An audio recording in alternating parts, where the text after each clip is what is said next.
Guys ব'লক আজি লৈ যাওঁ আপোনালোকক ঢেকীয়াখোৱা বৰনামঘৰলৈ আৰু আমি সন্ধ্যা লগা ওলাইছোঁ যাতে সন্ধ্যা লগা চাকি গছ দিব পাৰোঁ। এনেও আমাৰ ঘৰৰ পৰা বেছি দূৰৰ ৰাস্তা নহয়, আগতেও কৈছোঁ।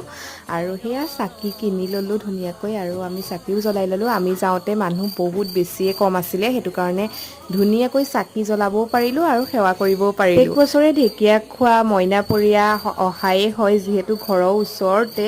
আৰু ভাদ মাহত মই কৈছোঁৱেই মইনাপৰীয়ালৈ যাওঁতে, যিহেতু জন্ম মাহো চাকি গছ নিদিলে কিবা মনটো ভাল লাগি নাথাকে।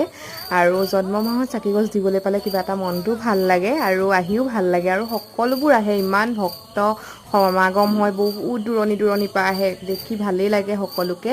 আৰু আমি যাওঁতে কম আছিলে যদিও পিছে আমি ঘৰলৈ অহা সময়ত বহুত বেছি হ'ল। আমি পিছে এইবাৰ নামত নবহিলোঁ, মাও ঘৰত অকলীয়া আছিলে, সেইটো কাৰণে আমি সোনকালেই ঘৰলৈ আহিলোঁ। সোনকালে মানে 8টামান বজাত আহিলোঁ আৰু সেয়াই আজিলৈ আহিছোঁ, বাই।